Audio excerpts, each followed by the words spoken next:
Live from our studios at One Television Plaza, this is WTAP News at 6. First was Black Friday, and now it's Small Business Saturday. Good evening, and thank you for joining us. I'm Phyllis Smith.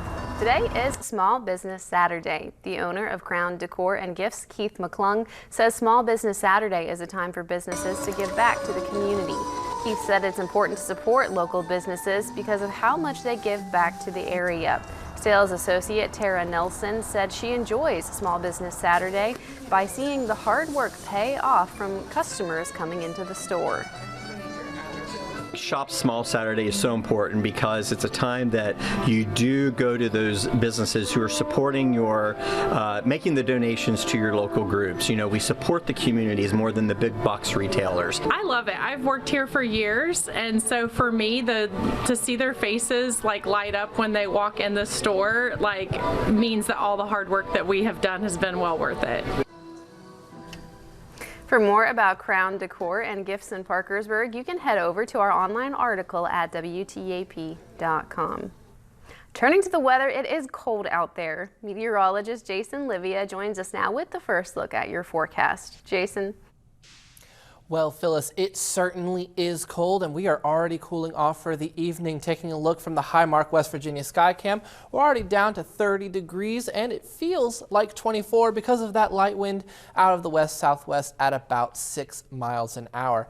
Temperatures across the region, mostly in those low 30s and upper 20s, are starting to pop up in some areas over in Athens, Zanesville, and Wheeling, but we will continue slowly cooling off for the rest of the evening, but some clouds will start to move in the next couple of hours, which will slow down the rate of cooling. So our low tonight will only be in the mid-20s. But the next thing that I'm looking at right now, is this little clipper system over in Illinois and Missouri that may bring a snow shower or two overnight tonight. But I'll have a little bit more details on that in my full forecast. So for now, Phyllis, back to you.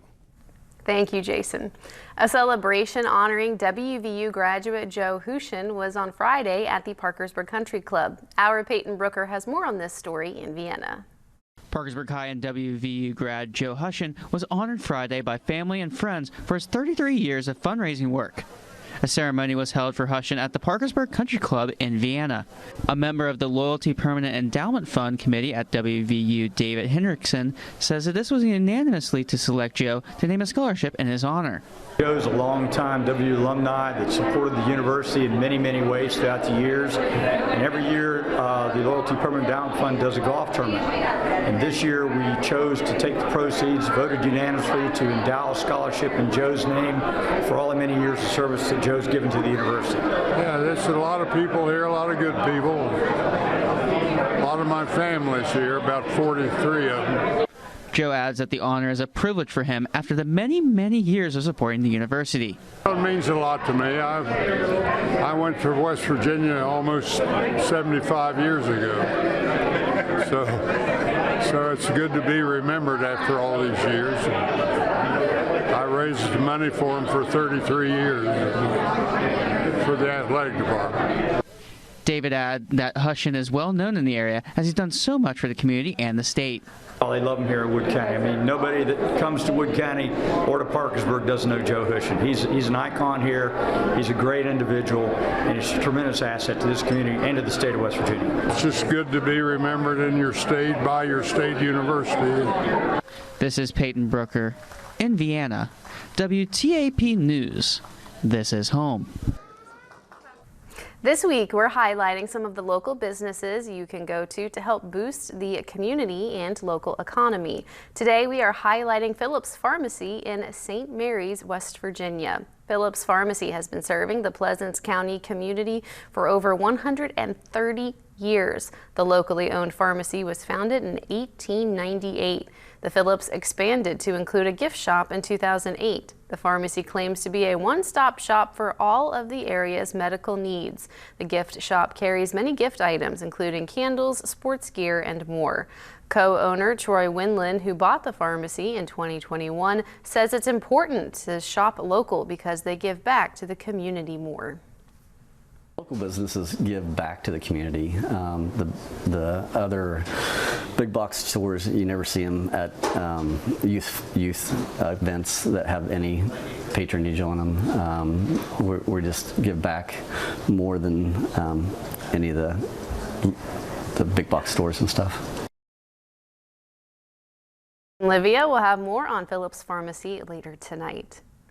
As weight loss drugs become more available, a new rule may make them more accessible for more people. The Biden administration is taking a step to lower the costs of popular anti-obesity medication. They are proposing an expansion of Medicaid and Medicare coverage to include drugs like Ozempic and Wegovy. Without insurance, these drugs can cost up to $1,000 a month. The proposal aims to cut out-of-pocket costs by up to 95% for some Medicare and Medicaid enrollees. Currently, the law stops Medicare from covering weight loss drugs due to weight loss being considered a cosmetic condition. A Center for Medicaid and Medicare Services chairperson explained that as the medicine changes, so should the rules. Today are announcing that we're reinterpreting the prohibition on weight loss drugs. So when the law was originally passed, Medicare could not cover weight loss drugs. We are saying that obesity is a disease and that we're proposing that Medicare and Medicaid cover anti-obesity medication. Obesity affects 42% of Americans, and it increases the risks for diabetes, heart disease, and stroke. The proposed rule will incorporate feedback from the private sector, including drug manufacturers, and go through a formal public comment process before it can be finalized. For decades, millions of people have descended on New York City around the holidays to take in the sights. None more legendary than 30 Rockefeller Plaza with its ice skating rink and massive tree. Senior national correspondent Peter Zampa is on the ground as the holiday spirit ramps up in Manhattan. For the first time in 65 years, the iconic tree here at 30 Rock comes from the western woods of Massachusetts, the Bay State gifting New York a green monster. Now, it's still being set up for the festive season, but it's already drawing eyeballs. It's great to have traditions, and the tree is beautiful. At 70 years old, 74 feet tall, 11 tons, a behemoth in the Big Apple. Jennifer Boykin taking in the spectacle all the way from Mobile, Alabama. It's pretty awesome. The tree arriving earlier this month from West Stockbridge in the southern Berkshires. When finished, over 50,000 lights will be on this tree, 5 miles of wire, and at the top, a 900-pound star. Consistently one of New York's biggest and brightest holiday attractions, even without the decorations. Visitors are in awe. It's the center of the universe for Christmas to me. You know, growing up, I've been here before. Then you have it on TV, the lighting of the Christmas tree and the music. I can remember when I was 19 years old, I couldn't get my friends to come up here, but I came up by myself to ice skate on the ice here. I've seen it before, but I am from Sweden. I moved here like over 20 years ago, so it's still magical because when you're there, it's like that cool place that you see and you hear about, and so it never gets old. To have the stability, I mean, these buildings are iconic around here too. If you look at them, there's a lot of symbolism that, you know, it's like, you know, the Roman Empire again is here and strong, and that's good for everybody. December 4th is the annual lighting ceremony, and from that point through mid-January, this tree will be lit daily from 5 a.m. to midnight. After that, as is tradition, it will be donated to Habitat for Humanity, turned into lumber to build houses. Reporting in New York, I'm Peter Zampa. Coming up, we have what you need to know about traveling abroad during the holiday season. Clouds decreasing throughout the day, bringing us some nice sunshine, and then throughout the rest of the week, it's going to be cold. We may only hit 40 degrees once on Thursday after a second system comes through. That'll do it for weather. Back to you, Phyllis. It's a little brisk. It does, very much so. Thank you, Jason. That's all the time we have for tonight. Thank you for joining us, and we'll be back tonight.